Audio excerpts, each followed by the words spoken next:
Yesterday was Workers' Day, or Labor Day, like some other countries like to call it, and it's going to be a public holiday across the country tomorrow, according to the release from the presidency, to sort of celebrate. On the one hand, people say we have too many public holidays and we need more man hours in the workplace. On the other hand, I guess a lot is happening in the country, a little too much, mostly not very pleasant. So every second that people can sort of take a break from all of that, I believe is welcome. We're going to be talking about jobs and unemployment and all of that. You know, not too long ago, the Nigerian National Bureau of Statistics released data showing that 33% of Nigerians were unemployed. It sort of sent shivers down a lot of people's spines. The numbers are even crazier when you look at just young people and then you add unemployability or underemployment, I beg your pardon, and it just makes everyone very worried. And we're going to be talking about that today. And I have here with me Sheila Ojay, who's the head of communications for Jobberman. Thanks for being here today. Thank you for having You're me. Definitely very fit for this conversation. And we are still in the middle of a pandemic. I mean, Yes. countries like India and Brazil are scaring us and wondering what's going to happen. God forbid, Yeah. if all of those strains we hear come here. But people are wondering that this might even be a worse pandemic in the long run, talking about unemployment, Yeah. especially for Nigeria. I mean, the numbers were looking bad already. Yeah. The lockdowns and all of that have made things even worse. And there yes. doesn't seem to be a clear path, you know, to recovery for a lot of people. What sort of trends are you seeing, you know, with regards to young people? Because there's this constant talk about, oh, why do you keep seeking jobs? Why not just go start up something? Do you find that a lot of people are finding work? And what sort of jobs are available? Because I know I'm talking a lot, but people also believe that, you know, there's jobs and not enough people to fit in those spaces. What exactly is happening there? So what we have really in Nigeria is it's two things. So on one hand, we have what we call a skills gap, right? So there is this demand of skills, and then we don't have enough people to actually do those things, right? So that's on one hand. On the other hand, we see a lot of growth in the tech industry, as everybody knows. Yeah. I mean, obviously, with the likes of Paystack and Flutterwave, there's so much going in the tech industry. And what we've seen in the last year, obviously, as we're going into this digital world, this digital future, as we like to call it, more jobs are coming up, and a lot of young people are getting jobs in the tech sector. Yeah, but tech is just one space. Yes. And not a lot of people are even equipped like we hear, especially with the True. way our Nigerian universities are Exactly. sort of set up Yes. for IT, you know, and computer science and all of that. Is that the only space that you see some sort of availability for growth? Funny enough, looking at the landscape. No, I mean, the traditional finance sector as well is also growing. And the creative sector, interestingly, has grown a lot in the last year. A lot of people are turning to different sorts of content creation and just sort of I wouldn't say keeping people entertained, but just this increase of demand in the creative sector. Now, we know that the creative sector is also a sector that hasn't been, I wouldn't say, formalized. So even though a lot of people are actually getting jobs in that sector, it's not actually recognized as a formal sector. Yeah. So that is a lot that we're seeing. We recently just published a creative sector report, and that's one of the trends that we're seeing, especially in photography and filmmaking. I mean, filmmaking has always been there, but we've just seen that in the last year, it's actually grown tremendously. Yeah. So government likes to talk a lot about agriculture and farming and how we need to go back to the rural areas and farm. And most people believe that, is that really sustainable? A lot of the rest of the world seems to be moving to mechanized farming, which is even making people move away from farming even more, because you need fewer people to do those things. How likely is that to be a growth space for jobs for Nigerians, with regards to what I've just explained, and also with the mindset of people now?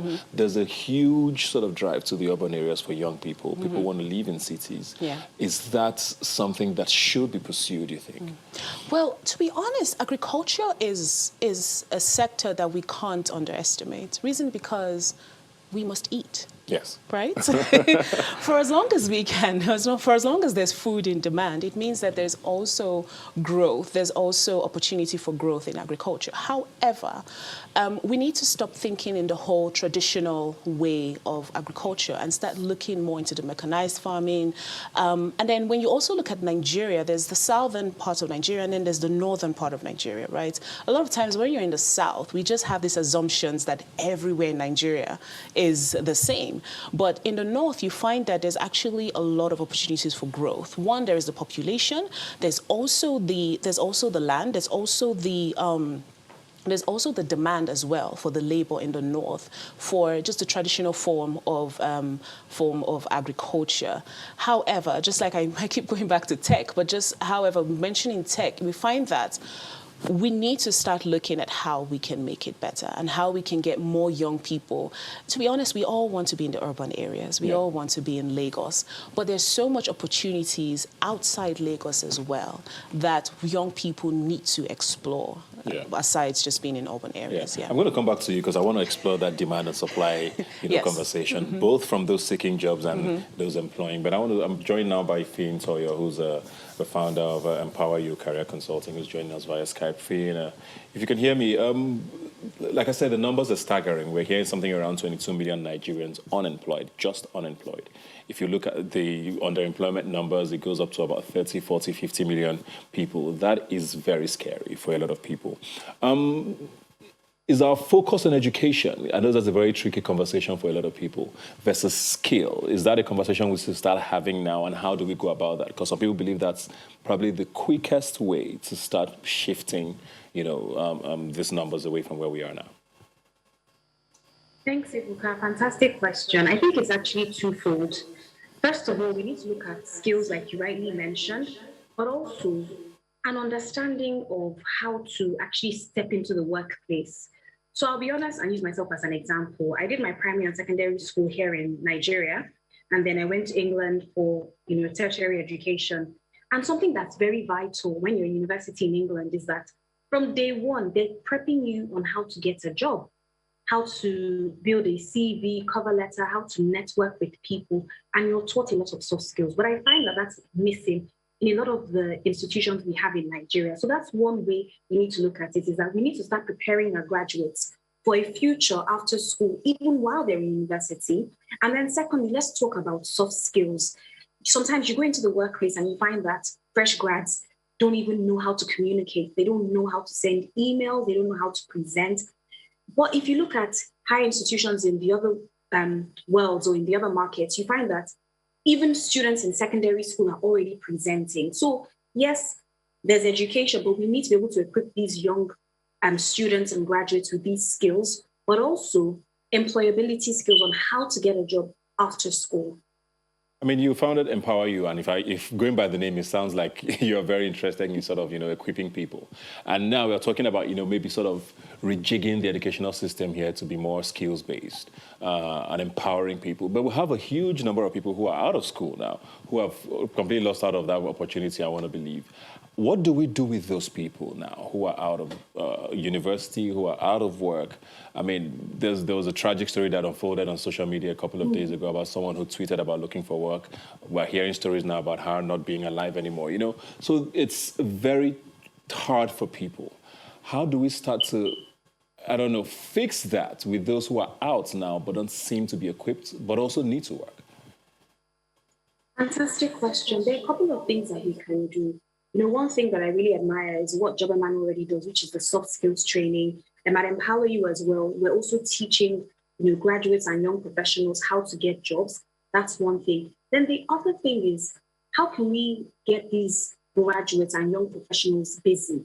So in the Western world, there are a lot of schemes, like the Duke of Edinburgh's scheme and so on. So are there opportunities for internships? Are there opportunities for apprenticeships that may be in the skilled workforce? So that's some of the things that we can start to create. I know that a couple of years ago, Lagos State government actually came up with this scheme, Ready, Set to Work, where they were helping fresh grads and final year students with employability skills. They were teaching them about presentation, communication. So we need to roll out more of these things. And I'll be honest with you, Ebuka, there are some opportunities for these fresh grads.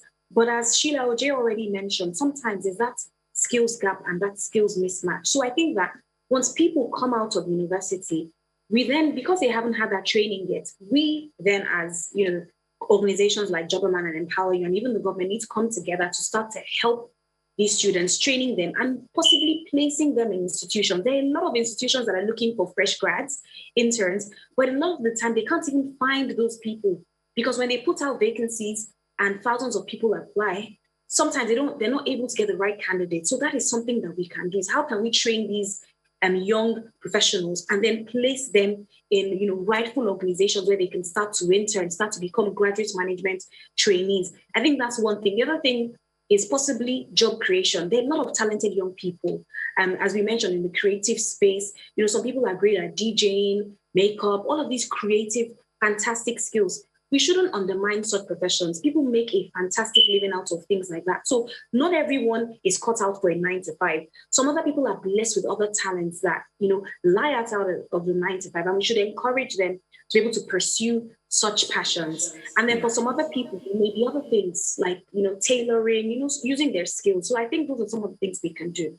Just to put you a bit on the spot there, because you talked about internships, and acquiring skills. And the question of the NYSC always comes up, because people believe that, okay, that's supposed to be sort of preparatory. You acquire, or at least you sort of show what you can do, prove yourself at work, which is why some offices end up retaining people, after their 1 year of service. Do you think it's doing its job with regards to that? So, putting me on the spot. So I'll say something, and it might be a very unpopular opinion. I think that every experience is what you make of it. So during my NYSC, I was an intern. And in fact, yesterday we posted something on social media about interns running errands and making tea. And I think in that year, I really spent that time learning about the business and contributing my quota. I was retained and I went on to become a manager and so on. And I know a lot of other people like that. Right. But I also know people that step into the situations and just, slide into the background and they're making tea, running errands. And so at the end of the year, the business is like, hey, what value am I getting from this person beyond, tea making, which I can just get another intern to do. So I think that as young professionals, even when you're serving, you don't look at your service year as, oh, I'm just here, 1 year. Look at it that this is the beginning of my career. I need to put in 150%, right? To deliver and to add value. So that's one thing that I'll say. I'll say the onus is on us as young professionals to be able to make the impact and show the organizations what we can do and not just slide into the background. That's something we need to proactively take charge. And then for the rest of the other people, I know a lot of people don't get the opportunities, but I think when I served about 10 years ago, there were opportunities for skills acquisition. During my time, I learned how to sew. So there are some of those opportunities, skills acquisition, learning how to make small chops, cocktails, and so on and so forth. So a lot of people did that and actually have become, really big entrepreneurs. I even know one of them on Instagram that has over 300,000 followers, and we served together and she learned how to do catering. And today she's a fantastic food blogger. So I think the onus is on us to see how we can harness those opportunities best. All right, I'll come back to you, Fintoyo, but let me ask you the same question. Do you agree that the NYSC is serving its purpose, or does it need to be rejigged in a way where, because people, yes, we hear great stories like this of people serving and getting retained and acquiring skills and all of that, but we know that a multitude of people who get to serve are misplaced with regards to what they studied or what their skills are and where they are placed or what jobs they do, which is why it ends up being a waste for a lot of people, don't you think? Yeah, I mean, so I look at it this way. So I actually agree with Finny what she's saying. It's really what you make the most of it, right? On the other hand, we should also say that, NYSC should partner, because they can't do everything on their own, if we're going to be very honest. So it would be good to partner with organizations that can actually help sort of provide the additional employability skills or skills that they're looking for. But I would say for coppers, though, it's very important that while you're serving, as much as possible, get the necessary skills, the relevant skills that are in demand.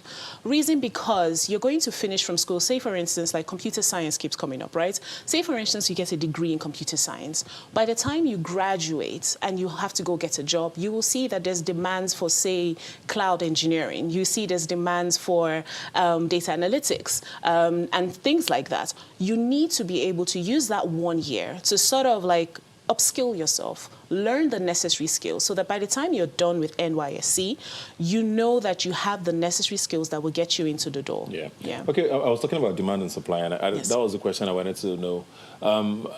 What's the trend you Right. see from the organizations and what they require most with regards to employing people, and what's the trend you see from those seeking jobs? What are they most skilled in? What are they most sort of degreed in, if that's a word? So what are the trends on both sides, and do they match in any way? No, I would say for the employers, right? So we did a research in sometime 2020, early 2020 or late 2019 going into 2020. And what we found that a lot of employers were looking for is more soft skills, which is very interesting. So it's like, yeah, we know that they have the degrees. We want the technical skills, but we also want the soft skills. So we want them to know how to communicate effectively. We want them to know how to, be creative, be innovative. We want them to know the basic, etiquette and things like that. So what they find is that a lot of times when they hire or when they're looking for employees, they can't find the right talent to fit into their jobs. That's on one front. Yeah. And so now there's all this emphasis on soft skills, which is one of the reasons why the Jobberman partnered with the MasterCard Foundation. And now we have the Jobberman soft skills, right? And so what we do with the soft skills is just to train young people aged 18 to 35 to have the necessary skills that are needed for the workplace. That's on one side. I don't really have the stats for like the job seeker, for the job seeker side, because the reason I say that is because we have a large supply of, think about it, we're over 200 million Nigerians and churning out graduates. Exactly, and research says that we have about over 100 million young people. So we have people graduating, about 600,000 new graduates every year, studying all sorts. And then when they come out of school, it's that thing of they can't find jobs to fit exactly what they studied. Yeah. And they find themselves having to, switch professions or gain the skills that can actually get them the jobs that they need. I've been joined now, I believe, by Hikma Jamiu, who's a fashion entrepreneur. And I believe you started your business based on the fact that I guess you had tried to get work and it didn't work out. Tell us a bit about your story and how you got onto being an entrepreneur of yourself.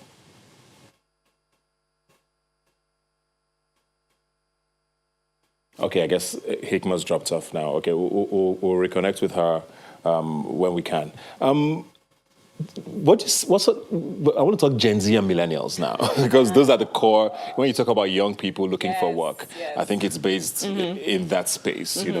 Has there been a serious shift you've seen with those two demographics, with regards to skills, with regards to approach even to work, and what sort of trends are you seeing? Because social media can be funny sometimes. Yes. Once in a while, you see this battle between both generations, saying, all of that. But what do you see with regards to seeking jobs and employment, and what sort of feedback do you get from corporates? So it's interesting. So with the millennials are slowly becoming the employers of labor, especially in the tech space. Especially in the tech space, right? So millennials are slowly becoming the employers of labor. So you find that because they are now employers, what they are asking for is very different from what the previous generations were looking for. So you find that employers now who are in the millennial age range or the millennial generation want to see more of your skills than your degrees, right? On the Gen Z front, we see a lot of Gen Zers, if that's the right term. We're all learning as we go. I know, right? If that's the right term. We see that a lot of them are gaining the necessary skills, right? But one thing that I love about Gen Z is that you're very ambitious, they're very driven. At the same time, they're impatient. So you find that most Gen Zs they're getting the necessary skill. And as they're getting the skill, they also think, I can do this myself. Yeah. I don't need to work for anybody. I want to be my own boss. And most of them aren't putting in the time to be able to gain that experience. Experience is most times is being undermined. We underestimate what experience means. And in a way, I don't blame them, because previous generations have abused the term. I feel like they've abused the term experience, right? So we think just because I'm old doesn't mean I have the experience, right? I could be in a position for 10 years and still don't know anything, right? But having a proven track record of, say, leadership qualities and having the right skills and also the right, certifications, if needed, shows that you have put in your work. So I would just say that now we're slowly shifting, and that was one of the questions that you were asking, Fee. We're slowly shifting from just, degrees into, in addition to degrees, what skills can you bring to the table? We're going to take a quick break now. When we come back, we'll conclude our conversation and hopefully end on a happy note. I'll see you after this.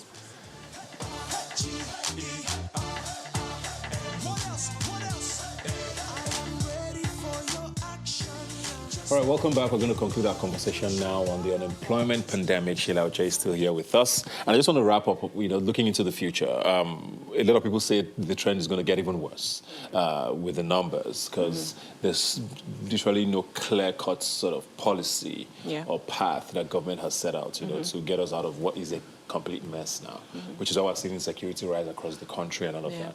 What are you seeing in the next year plus? We're not sure if we're coming out of the pandemic because it looks like we're coming out and things are happening, so we don't even know what the future holds with regards to that. But if we do come out of the pandemic or the lockdowns and all of that, does that spur things, you think? What do you see happening going forward? I believe that we're resilient people. And what we find is that since the pandemic started, people have started looking at alternative sources of employment, right? We also find that, again, we're moving into this digital space. And so everyone is, nowadays there's the virtual meetings, working remotely. I work remotely most times. So with all of that, we find that those trends are changing. And with that, I actually do see an improvement because the more companies can embrace this new culture, the more we can be able to create jobs. Why? Because your cost of running a company is lower because, for instance, you don't need to have an office space. There are a few companies at the moment that have literally closed shop and they're fully remote, right? Now, on the other hand, there's an infrastructural problem. And so as much as it sounds nice to go fully remote, we also realize that we don't have 24 hours light. We're still struggling with network every once in a while, right? So it would be, I feel like, on a short, almost like a low-hanging fruit, it would be nice for the government to sort of look into this infrastructure and see what are the immediate things that we can work on. If we can't get 24 hours light, what can we do about improving the digital space and the digital atmosphere in Nigeria as a nation? All right, is Fien Toyo still with us? So we can wrap up with her. If you can hear me, Fien, I feel like with people who are looking for work have gotten a lot of flack today based on the fact that, we are not equipped, skills, they should acquire more skills. But what about government, What is government doing? What should government be doing? Because like she said, a lot of the onus is on them. We're talking about overtaxing sometimes with regards to multiple taxation from federal government, state governments, even within the local governments. Businesses start and you hear that they get 12, 13, 14 letters every year from different agencies and all of that. Is government doing enough? What do you think government should be doing to get us out of this mess? Yeah, fantastic question, Ibuka. The truth is that, there's a lot to be done. When you look at other countries and how they were able to deal with the pandemic, I have a lot of colleagues, friends in England, and during the pandemic, they got goodie baskets delivered to their homes. There's a lot of support for their businesses, grants, loans, etc. So there is a lot, like a total overhaul that we expect from the government in terms of supporting small businesses and even the big businesses as well, because one thing that you will find is that a lot of multinationals, even in Nigeria, a lot of them are pulling out now because they say that the environment is just too VUCA for them. It's just super volatile, not friendly, very hostile. So there's a lot that the government can do in terms of supporting businesses, but also even in terms of supporting these fresh grads and professionals. In England and in other countries overseas, I always refer back to those. We have support for unemployed. Once you come out of school, if you're unemployed for a certain number of months or years, they have job centers where you can go, funded by the government to support you to get jobs, right? Skills acquisition programs, and so on and so forth. So I just feel that there is just a lot that needs to be done. We hear about some of these programs, SME programs, but most of them are funded by private organizations, banks, and so on. I'm not really seeing that much coming from the government. And I think that it's something that we should expect. I'm sure you've been seeing all the broadcasts about surging rates of insecurity, theft. It's because the people are actually hungry. If they had the food, this would not be happening. So yes, we're calling on the government and believing that, in the near future, some of these programs can be rolled out to support small businesses and the unemployed. Well, thank you very much, Fintoya, and thank you very much, Sheila J, for your contributions today. Hopefully, when next we have you on the show, we'll be talking about, better numbers, better statistics, and better figures for the Nigerian youth. Thanks a lot for joining us.